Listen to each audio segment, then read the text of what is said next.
Bueno, con todos mis amados hermanos y hermanas, amigos y todos oyentes de este canal que vosotros escucháis y veis de los videos, les deseo un abrazo extenso a la distancia a todos y que sean bienvenidos y que las bendiciones del Eterno sean con cada uno de ustedes en sus vidas, en todo el trayecto que el Eterno permita y asimismo, pues también disfruten de este Yom Shabbat.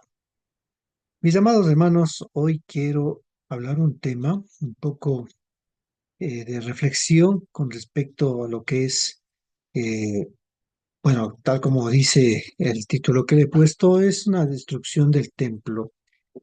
En este caso, refiriéndome a los dos templos que fueron destruidas en el primero y el segundo, el templo de Jerusalén. Pues pienso que más allá de una destrucción hay propósitos y una renovación para un cambio de estado.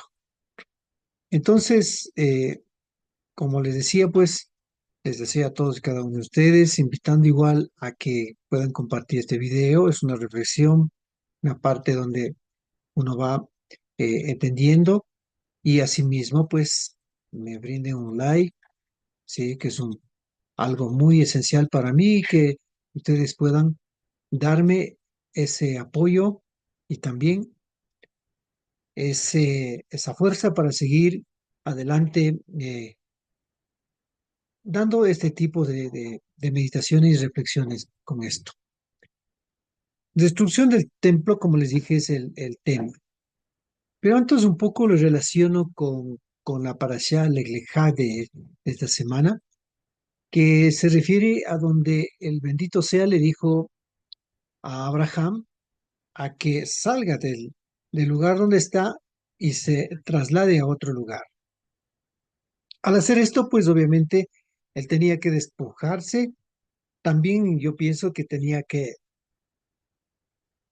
teníamos como un término de destruir ciertas estructuras que a lo mejor estuvieron en cierto lugar radicados y que ahora despojarse de allí y pasar a otro lugar, pues ya es prácticamente destruir.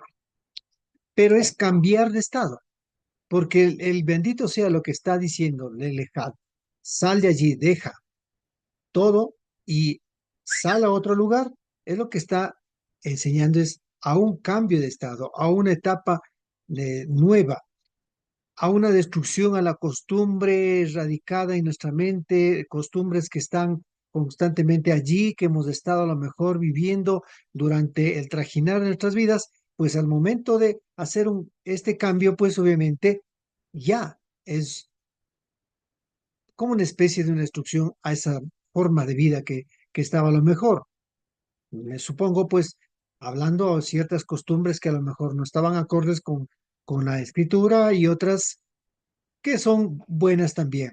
Es como cuando uno se va a otro país, ya la situación es diferente, no es lo mismo. Tengo que cambiar de hábitos, tengo que cambiar la forma de alimentar, la forma de vestir, la forma de muchas cosas que muchas veces cambian esto. Entonces es un cambio de estado. Pero dentro de esto, lo que más hablo es acerca de la destrucción del templo. Este evento dentro del pueblo judío en realidad es muy doloroso, que por supuesto para nosotros también esto es muy participativo de lo que nosotros sentimos también por lo que ha suscitado, por estos eventos que han pasado a la destrucción del templo de Jerusalén. Obviamente este templo fue construido en los años, se dice en los años 952 antes de la era común o antes de Cristo, como le llaman, ¿sí? Y de acuerdo a la historia, pues se sabe que nuestros hermanos de la casa de Judá hasta el día de hoy, pues obviamente sienten eh, ese dolor de duelo de cada fecha, en este caso cuando llega el día 9 de Av, ¿sí? En donde hay dos fechas que pues, no sé cuál de ellas son precisas, pero se cita en este caso que más o menos el 9 de Ab del 422, igual antes de la era común, en que fue destruido por el ejército, en este caso de Nabucodonosor, rey de Babilonia. Es por esto que en estas fechas pues hay este lamento o se lamenta, como se dice pues en Tisha B'Av, ¿sí? Pues obviamente consecuente estamos hablando al hecho de la destrucción de los dos templos, ¿sí? De los dos templos. Al plantear esta reflexión me lleva a mí y nos lleva a todos a preguntarnos, porque estamos hablando de un templo físico, de un templo hecho de manos, ¿sí? Entonces, la pregunta surge, ¿el Eterno, el bendito sea Yahweh, necesita de un templo? Pero al mismo tiempo nos lleva a cuestionarnos otra pregunta. ¿Por qué dijo entonces que el hijo de David sería quien construiría en este caso el templo? Bueno, esta aparente controversia tiene profundas enseñanzas y grandes riquezas espirituales que tenemos que entender en cada uno de nuestras vidas. Como, como mencioné, el lamento de esta destrucción por la consecuencia de lo que se vive, en este caso el pueblo judío, por esa situación que se afectó muchísimo por destruir, en este caso, tanto el primero como el segundo, es muy claro que un lugar, en este caso, será considerado un lugar donde el bendito sea Hakadosh Baruj Hu escoge y tiene por eso mucho valor, ¿sí? Pues en este caso, este templo que se escoge con ese valor que tiene, que se lo llama así, y al no cumplir los lineamientos, pues obviamente trajo consecuencias. Y por esto la pregunta requiere un templo, el Eterno, ¿sí? Por supuesto que sí, porque era para manifestar, eso lo dijo muy claramente cuando hubo ese sentir en David. Ahora, este templo que somos en este caso, vamos a referirnos mucho más allá, este templo que somos nosotros, siempre en cuando sea para honrar a Hakadosh Baruj Hu, al Eterno. Recordemos que, que Yeshua dijo la importancia del templo y citó, en este caso, de lo que el profeta Jeremías habló, hablando en este caso en Jeremías o Jeremías 7:11, que dijo, entonces dijo Yeshua, entró en el templo y echó a todos los que vendían y compraban en el templo y volcó las mesas de los cambistas y los asientos de los que vendían las palomas y les dice, está escrito, mi casa será llamada casa de oración, pero vosotros la estáis haciendo cuevas de ladrones. Mateo capítulo 21, 12 y 13. Este texto, mi casa será llamada casa de oración, tiene una connotación bastante profunda. Es decir, el templo que fue construido, tanto el primero como el segundo, tuvieron este propósito, era precisamente para esta, esta convivencia espiritual, esa presencia que el bendito sea iba a, a transmitir al pueblo de Israel en aquel entonces. Pero más tarde, obviamente, pues también vamos a ver que no solamente sería ese el templo físico, sino tiene que trascender a otro nivel, ¿sí? Ahora, este celo, en este caso, es porque Yeshua, ¿sí? Cuando los dijo de esta manera, hizo por decir así, poner ese orden, pues obviamente era porque Yeshua sabe que el templo, en este caso para él y para todo el pueblo del Eterno, el pueblo de Israel, es considerado como un lugar muy importante. Y por lo tanto, se debe guardar. Respeto con lo que se hace. Quizás cuando todo esto se refirió a lo que se dice en el libro de Mateo, posiblemente muchas cosas habrán eh, quizás y hecho ya solamente en forma tradicional de costumbre y más que nada hacer el lugar del templo como un lugar de desorden, un lugar donde se convierte el cambio de las cosas con, con transmitir en esto a través de la vida que vive, con ciertos como casos, en este caso como cambistas, como los que venden palomas, que obviamente cuando vendían las palomas de allí no es que estaban de gana allí, vendían es porque sabían que esto era, podían comprar es para presentar los sacrificios en el templo, ¿sí? De hecho, el lugar estaba, pero la forma como hay estado y la forma como ya el pensamiento del hombre se elevó en esta situación fue la que a Yeshua no estuvo agradable. Entonces él tuvo que decir, mi casa será llamada casa de oración, pero ustedes lo han hecho, es un lugar no adecuado, un lugar de desorden, ¿sí? Ahora, más tarde este mismo mensaje, ¿sí? Este mismo mensaje fue eh, elevado a un estado espiritual, ¿sí? Por decir así, a un estado espiritual donde eh, requiere prácticamente, ¿sí?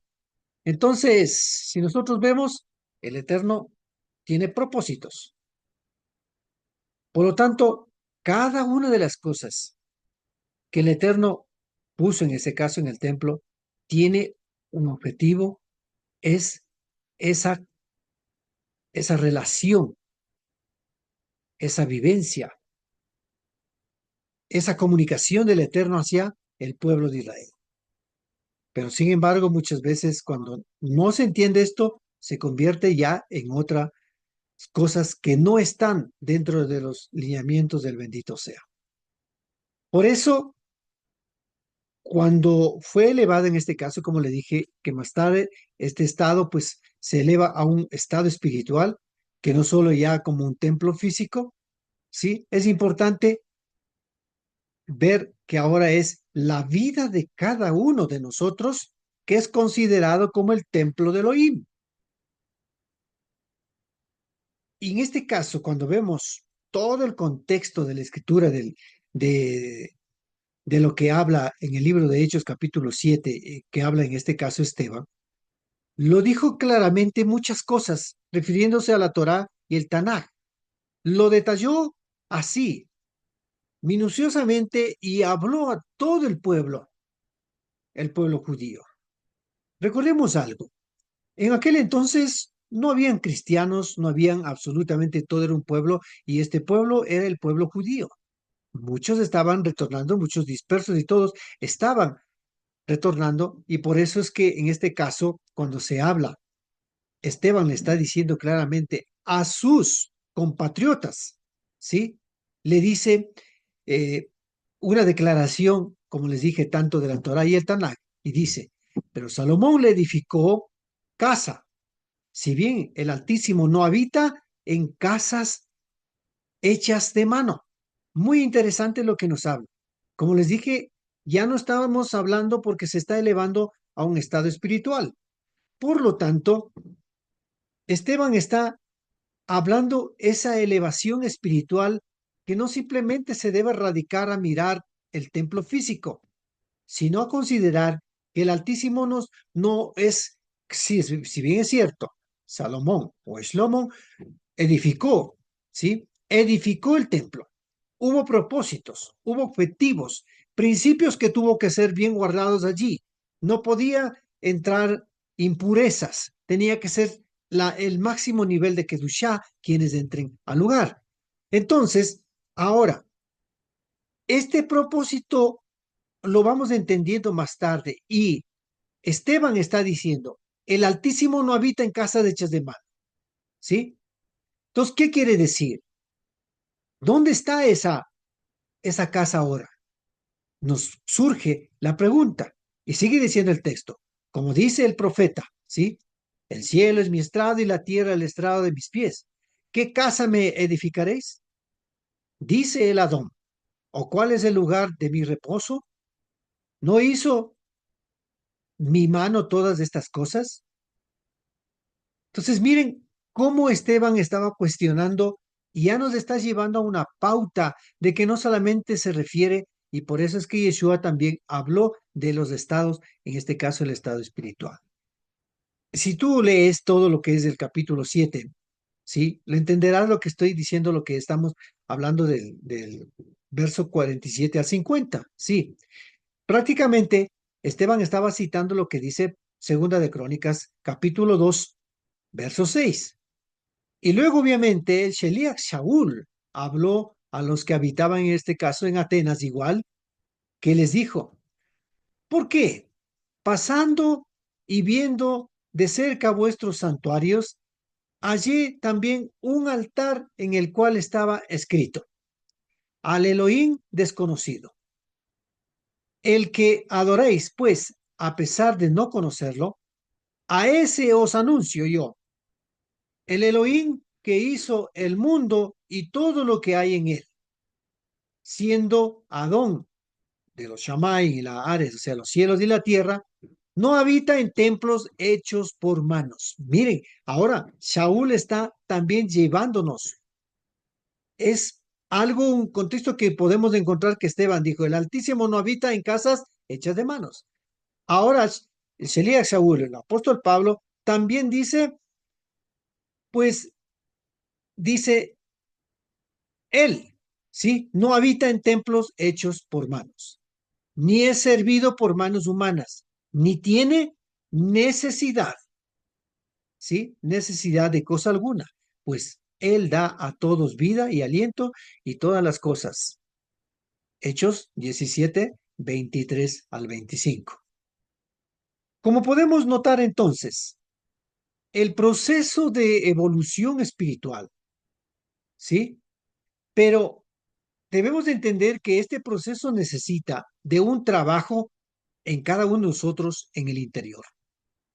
Que ese lugar, así como fue el primero y el segundo templo, considerado muy importante, un lugar donde había esa conexión, había esa comunión, había esa vivencia espiritual en esos dos templos, pues hoy se considera que el templo que en este caso, como cita el Sheliach Shaul, el apóstol Pablo, cita, es que nosotros también tenemos que llegar a esa pureza en nuestra vida, ese templo, porque la destrucción del templo no vino por sí, no vino porque al Eterno se le ocurrió, sino sucedió algo que no estaba dentro de los parámetros que el Eterno había establecido para que el pueblo de Israel manteniese en comunión a través de venir y de congregar, de asistir a ese lugar cuando eran las Moedim o las fiestas. ¿Sí? Entonces, esta evolución espiritual, como se dice, necesita es un cambio, un trabajo de nuestro interior, pero que a su vez ese cambio, pues obviamente sufre oposición. De hecho, los cambios sufren oposición. ¿Por qué? Otros están bajo sus propios parámetros, ¿sí? Que el Eterno no estableció, que están a lo mejor sumidos en la costumbre, en la tradición, en sus propias doctrinas, en sus propios dogmas. De hecho, este inconveniente es lo que comenzó en el pueblo también de Israel. Entonces vino las consecuencias. Precisamente por esto, la construcción, en este caso del templo de Jerusalén, como les digo, tiene o tenía un propósito espiritual. Pero por esto, pues obviamente todas estas dos construcciones del templo, ¿sí? Tanto el primer templo y la otra, el segundo templo, la reconstrucción, dejarían huellas históricas que hasta el día de hoy se habla, ¿sí? Y que cuando no está alineado con el objetivo de Hakadosh Baruj Hu, del bendito sea, sufrirá cambios, vendrá la destrucción para que exista cambios. Y para ello, pues obviamente, como les digo, tiene que ser destruido. No destruido por mal, porque todo lo que suceda, el bendito sea, cuando permite, es para qué? Para levantar otro bajo sus lineamientos como el bendito sea quiere de su pueblo. Este primer templo fue construido, según como nos relata la historia, en el siglo X antes de la era común. Yeshua, como enseñaba el Tanaj, ¿sí? En este caso, el templo que fue construido por el Melech Shlomo. Por eso es que él vio la importancia del lugar donde tenía la situación de la asistencia, de conglomerar ahí. Entonces, el Eterno, como estableció para un propósito, Yeshua entendió mucho de esto, ¿sí? Él sabía para qué era el objetivo, por eso dice, mi casa no será, no se puede convertir la casa de mi padre en otra cosa, ¿sí? Entonces el Melech Shlomo o Salomón, como está en las traducciones, en Primera de Reyes capítulo 6:1, es donde le permite a que fuese construido, ¿sí? Por el rey Salomón. Los preparativos obviamente se relatan en el Primera de Reyes capítulo 5:1 en adelante. Y en el trayecto de la construcción, es importante notar cuando nos damos cuenta, leyendo todo lo que es el libro de Reyes, la construcción del Eterno habló ciertas condiciones, lo que dijo en Primera de Reyes 6:11 y 12. Es tan importante lo que determina la construcción del primer templo, que el Eterno dice, en este caso, dice en segunda de Shmuel o Samuel 7:3 al 6, dice que en este caso, cuando habla allí que aconteció que cuando ya el rey habitaba en su casa y después dijo el Eterno le había dado reposo de todos sus enemigos, sí, alrededor, y el rey dijo al profeta Natán, sí, he aquí yo habito en casa de cedro, pero el arca de Elohim está entre cortinas. Y Natán, pues obviamente que le respondió, le dijo al rey, ves, haz todo lo que está en tu corazón, en tu deseo. Entonces, en el verso 11 de este capítulo 6, sí, en el verso 11, perdón, capítulo 7 de segunda de Samuel, dice, como desde el día en que puse jueces sobre mi pueblo Israel, y te daré descanso de todos tus enemigos. Además, Yudhei Bajei te hace saber que Yudhei Bajei te edificará casa. ¿Sí? Aquí dice que el Eterno te edificará casa. Y luego vendrá un descendiente, y lo que dice en el verso 13, vendrá un descendiente y edificará. Por eso dice, él edificará casa a mi nombre y yo afirmaré el trono de su reino para siempre. ¿Sí? Estaba hablando acerca de Shlomo o de Salomón. Ahora, por mi observación personal, esta palabra, Yudhei Bajei te edificará casa, tiene una connotación muy profunda espiritual, que no está hablando solamente el aspecto físico, que obviamente que más tarde se extendió que la vida de quien se alinea con los objetivos, en este caso del bendito sea, y vive, ¿sí? Es el templo de Elohim. Eso comprendieron, eso entendieron los seguidores de Yeshua. En este caso se entendió Shaul. Y por eso él, cuando escribe a los que están en el Corintio, les dice, ¿no sabéis que sois, en este caso, templo o santuario o Mikdash de Elohim? Y el Ruach de Elohim mora en vosotros. Mire, allí nos está diciendo, saben que ustedes, ¿sí? Tú y yo somos ese lugar donde mora el Elohim. Si alguno, aquí dice, si alguno destruye el Mikdash o el santuario de Elohim, Elohim la destruirá a él, porque el santuario de Elohim es Kadosh, es santo, el cual sois vosotros. Así lo dice en 1 Corintios capítulo 3, 16. Este, este templo siempre debe estar en la categoría de ¿qué? De santidad, de kadosh, de santo. No puede vivir una vida desordenada, una vida de idolatría, una vida de comer quebrantando la Torá, que hay alimentos que se debe comer de acuerdo a lo que dice la Torá, ¿sí? No debe estar en la categoría esa de desorden, sino de pureza, como templos de Elohim. Igual, tal como dice en este caso más adelante, que dice, huí de la fornicación, dice, ¿no? En el 2 Corintios. Huid de la fornicación, y todo pecado que el hombre cometa está fuera del cuerpo, pero el que fornica contra su propio cuerpo peca. ¿No sabéis que vuestro cuerpo es el santuario del Ruach HaKodesh, del Espíritu Santo, que está en vosotros, el cual tenéis de Elohim, y que no sois vosotros, que no sois vuestros, perdón?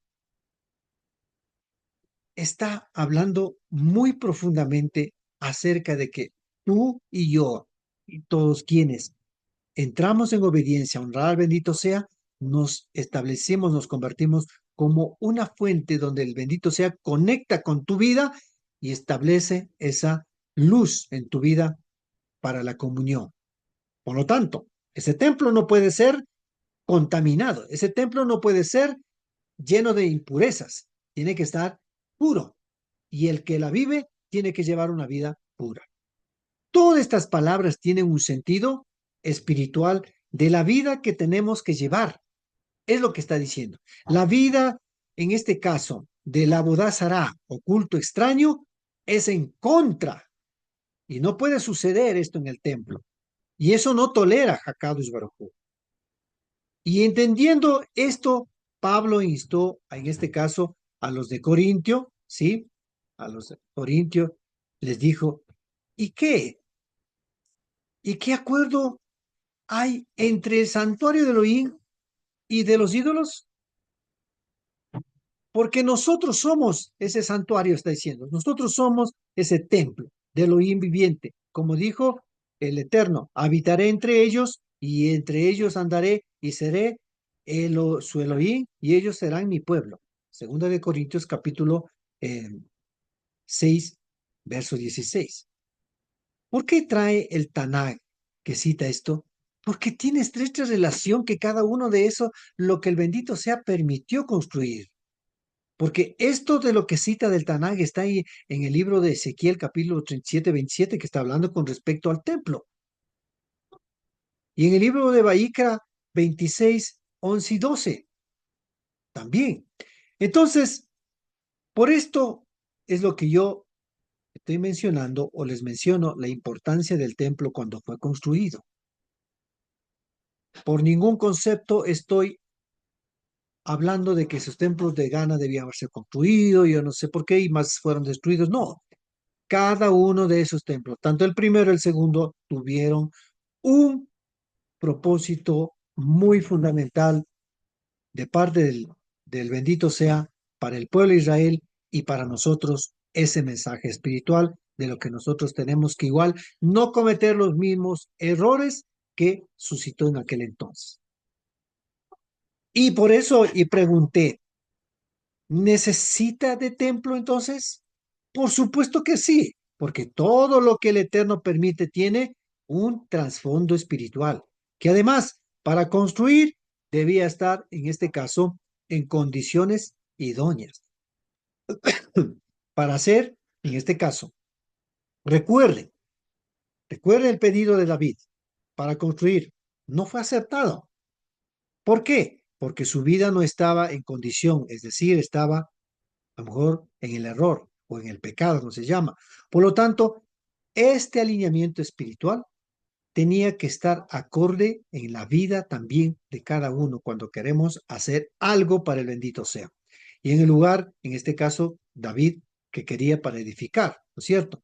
Lugar donde el Eterno permitió que fue, en este caso, para ser construido, era Moriab, un lugar en el cual Abraham, en obediencia, en ese acto de obediencia al pedido del Eterno, iba a sacrificar a su hijo Isaac. Eso que está ahí en el libro de Génesis capítulo 22, 14. Es escogido, pues obviamente, este lugar. ¿En dónde se edificaría? En donde esa edificación iba a albergar el arca del pacto, como señala, en este caso, como señal de la presencia de la Shekinah, en la presencia del bendito sea. Pero sin embargo, llegó un momento que vino la destrucción del templo. Ahora, ¿por qué? La consecuencia de la destrucción se presume, lo digo yo así en estos términos, o presumo, es la contaminación o importó los dioses. En este caso, de acuerdo a la historia, se sabe que se importó los dioses asirios y su culto también. Se mezcló entre lo que es lo que el bendito se había ordenado. Y de esta manera, pues obviamente les llevaron a alejar totalmente de la observación de la Torá. Entonces vino esas consecuencias. Claro, un templo permitido en construcción por el bendito sea, no puede ser contaminado, sino debe estar acorde al propósito, pues caso contrario será destruido. Y es lo que citó en este caso Shaul. Dice, si alguno destruye el Migdash de Elohim, Elohim la destruirá a él, porque el santuario de Elohim es Kadosh, el cual sois vosotros. Entonces, ¿acaso no era una sombra como lo fue el Mishkan, los dos que fueron levantados? Claro, todo lo que el bendito sea permite tiene un objetivo. Llevemos eso en nuestra mente, tiene un propósito. Este era el motivo por el cual David no podía construir, aun cuando él estaba en su buen deseo de hacerlo, pero no estuvo preparado. Estuvo el error. Recordemos, si nosotros indagamos la vida que David estuvo, las guerras y ahí pues también otros actos que cometió, fueran las que no estaba permitido para él cometer. Entonces, lo decimos lo siguiente, reflexionando de este título que he puesto en este mensaje, en esta reflexión, destrucción del templo. Como digo, la destrucción de estos dos templos no fueron casualmente, tienen mensajes espirituales, mensajes reflexivos para nuestra vida. Y el mensaje reflexivo a que cuando nosotros llamamos ser el templo, ¿cómo estamos nosotros? ¿Por qué se destruyó? ¿Cuál fue la causa de la destrucción? Entonces, vino pues todo este gran problema, dolor que causó, pero obviamente una destrucción de esta naturaleza también trajo cambios, cambios que eran necesarios para reflexionar y volver a reconstruir algo mejor. Esto era el propósito que el Eterno tenía. La destrucción del templo no simplemente era por destruirla, sino también de traer. Y por eso nos llamamos a preguntar lo siguiente para finalizar esta reflexión. ¿Cómo estamos con nuestras vidas? ¿En qué condiciones está tu templo, mi templo para el Eterno? ¿Acaso por tus acciones que no están acordes con el propósito del Eterno, se puede destruir? Sí. ¿Estamos o estás preparado para ser el habitar en la vida de cada uno del bendito sea que somos ese templo?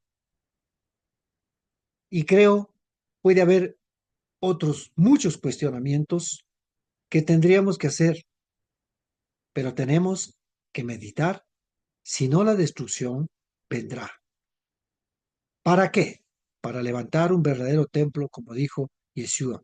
Mientras la vida del pueblo de Elohim no esté listo, pues entonces Yeshua también dijo, no quedarán piedras sobre piedras. Quizás esto era grave para el pueblo judío en aquel entonces, estas palabras, porque cualquiera que vaya en contra del templo era algo grave, y posiblemente esto no encajó en la mente de muchos coterráneos judíos con Yeshua. Dijo, no, este no es. Y por eso a lo mejor tuvo ese rechazo. Y puede ser que hasta ahora haya otros factores más. Pero la consecuencia de no quedará piedra sobre piedra era porque las cosas no estaban trazados la vida dentro de los lineamientos de la Torá. Entonces vendría cualquier momento la segunda destrucción, en este caso, que suscitó en el año 70. Mis amados hermanos, hermanas, amigos y todos y cada uno que estamos siguiendo en estas sendas del Eterno, en sendas antiguas, de una y otra manera tenemos que entender que nuestra vida debe marcarse en los parámetros que el bendito sea quiere que hagamos para su voluntad. Caso contrario, vendrán las situaciones y esa destrucción que se suscitará traerá dolor, traerá mucho dolor y que a lo mejor muchas veces tendrá graves daños y que no podrá construir fácilmente. Así es que, antes que venga la destrucción, la renovación de un cambio es bueno, ese cambio de estado es bueno, ese proceso de corrección es bueno y hay que seguir adelante. ¿Por qué? Porque tú y yo somos el templo viviente hoy, que el bendito sea, ha permitido que tú seas. Que el Eterno los bendiga hasta una próxima ocasión y les agradezco a cada uno de ustedes por ponerme ese visto para seguir adelante, que nos da ese apoyo de parte de ti. Bendiciones y hasta una próxima ocasión.